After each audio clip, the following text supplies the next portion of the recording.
ত্রাণ দিতে গিয়ে গত সোমবারই আক্রান্ত হয়েছিলেন বিজেপি বিধায়ক শঙ্কর ঘোষ। আজ সেই নাগরাকাটাতেই ত্রাণ বিলি করতে গেলেন বিজেপি বিধায়ক। তিনি সেখানে গিয়ে ত্রাণ বিলি করেন, যেখানে আক্রান্ত হন সেখানে গিয়ে ত্রাণ বিলি শঙ্কর ঘোষের। শঙ্কর ঘোষের সঙ্গে ছিলেন কালচিনির বিজেপি বিধায়ক বিশাল লামা। নাইলে দুষ্কৃতীরা ভাবত ভয় পেয়েছে। প্রতিক্রিয়া শঙ্কর ঘোষের।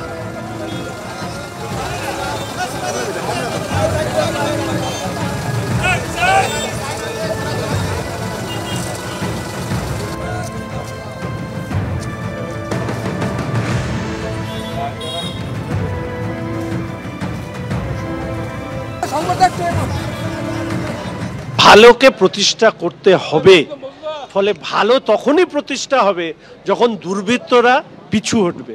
ফলে যারা এখানে প্রাণে মারার চেষ্টা করেছিল এই নাগরাকাটাতে, সেখানে এসে ত্রাণ দেওয়ার একটাই কারণ, একটাই বার্তা দেওয়া, দুর্বৃত্তদের কোনো ছাড় নেই। এই নরকের যে শাসন, সেই শাসনকে সমাপ্ত করতে হবে এবং দুর্বৃত্তদেরও নিকেশ করতে হবে। মানুষের পাশে দাঁড়ানোর জন্য ভয় পেয়ে যদি আমি পিছিয়ে যাই, তাহলে ভবিষ্যতে আমার মতন যারা হয়তো ব্যক্তিগতভাবে ক্লাব এনজিওর হিসেবে যারা ত্রাণ দিতে যাবে, তারাও ভয় পেয়ে যাবে।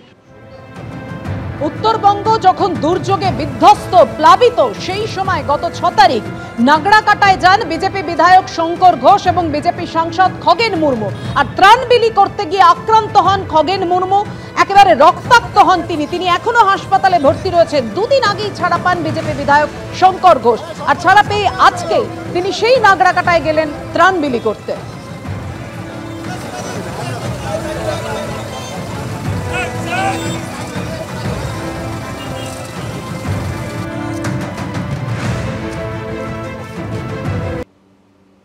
রাজ্য সরকারকে অন্ধকারে রেখে জল ছাড়ার অভিযোগ তুলে বারবার ডিভিসিকে নিশানা করছেন মুখ্যমন্ত্রী।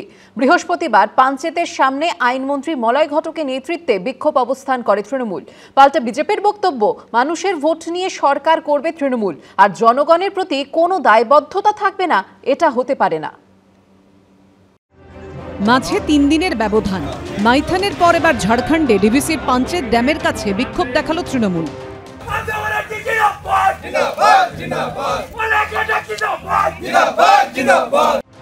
কখনো টানা ঘণ্টা 5 বৃষ্টিতে পুজোর মুখে কলকাতা ডুবে যাওয়া, কখনো দক্ষিণবঙ্গের বিভিন্ন জেলায় বন্যা পরিস্থিতি তৈরি হওয়া।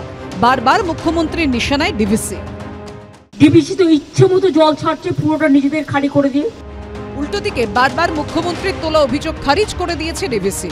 সূত্রের খবর, বর্তমানে ডিভিসির যে বোর্ড রয়েছে সেখানে পশ্চিমবঙ্গের তরফে রয়েছেন রাজ্যের বিদ্যুৎ সচিব শান্তনু বসু। অন্যদিকে 8 সদস্যের Damodar valley river regulatory committee বা ডিভিআরআরসিতে রাজ্য সেচ দপ্তরের চিফ ইঞ্জিনিয়ার রয়েছেন।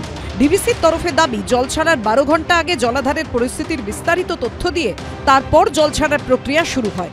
कोई भी रिलीज में चेंज होता है, बढ़ना या घटना, वो सारे मैसेज हम लोगों का कॉमन एक ईमेल है जिसमें हम वो उनको कम्युनिकेट करता है। तो हम लोग का एक व्हाट्सएप ग्रुप भी है।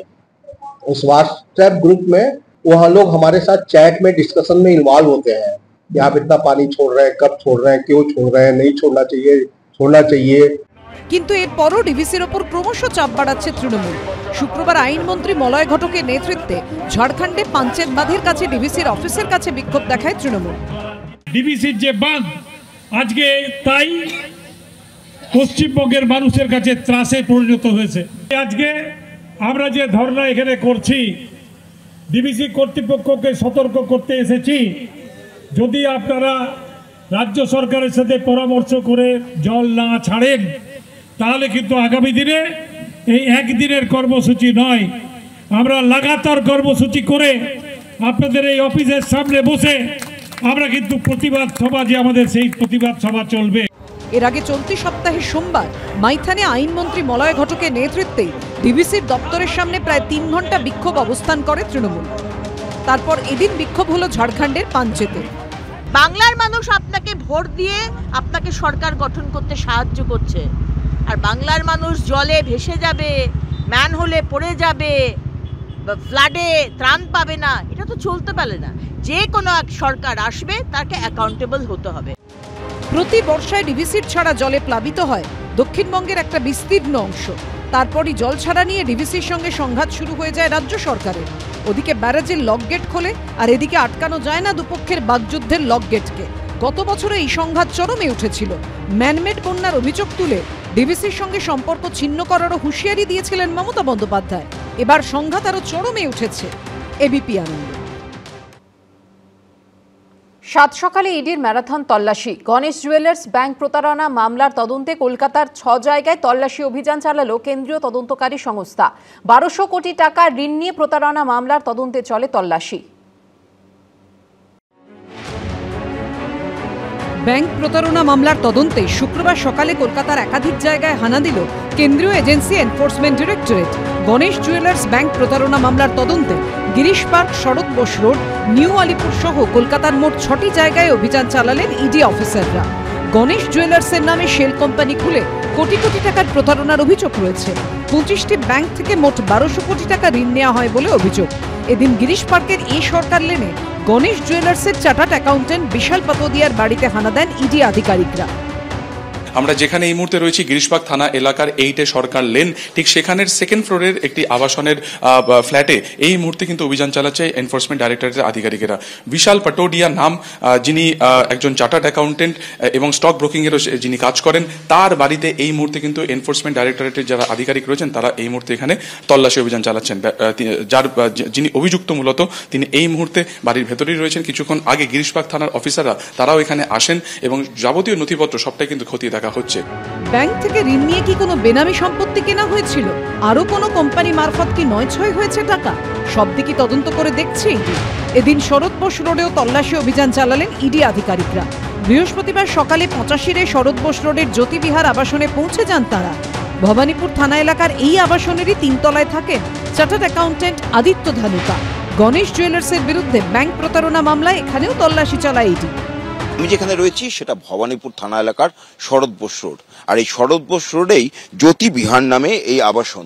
85A শরৎ বোস রোডের ঠিকানা। আর এই জ্যোতি বিহারের 3 তলাতেই থাকেন আদিত্য ধনুকা নামে একজন চার্টার্ড অ্যাকাউন্টেন্ট, এবং সেই চার্টার্ড অ্যাকাউন্টেন্টের ঘরেই ইডি আধিকারিকরা তল্লাশি অভিযান চালাচ্ছেন। এই দিনই নিউ আলিপুরের একটি ঠিকানাতেও হানা দেয় এনফোর্সমেন্ট ডিরেক্টরেট। সুকান্ত মুখোপাধ্যায়, ব্রতদীপ ভট্টাচার্য, প্রকাশ সিনহার রিপোর্ট, এবিপি আনন্দ। রাজ্যের সব টোটোকে অস্থায়ী এনরোলমেন্ট নম্বর দিয়ে রেজিস্ট্রেশনের সিদ্ধান্ত নিল পরিবহন দফতর।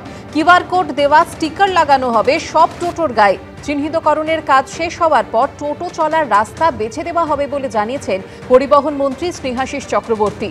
পুলিশ, পরিবহন দফতর এবং ইউনিয়ন মিলে 13 অক্টোবর থেকে 13 নভেম্বরের ডেডলাইনের মধ্যে চিহ্নিতকরণ প্রক্রিয়া শেষ করবে বলে জানানো হয়েছে। অনলাইনের পাশাপাশি কিছু সরকারি সহায়তা কেন্দ্র থেকেও করা যাবে প্রক্রিয়াটি। 30 নভেম্বরের মধ্যে নাম রেজিস্ট্রেশন করানো বাধ্যতামূলক।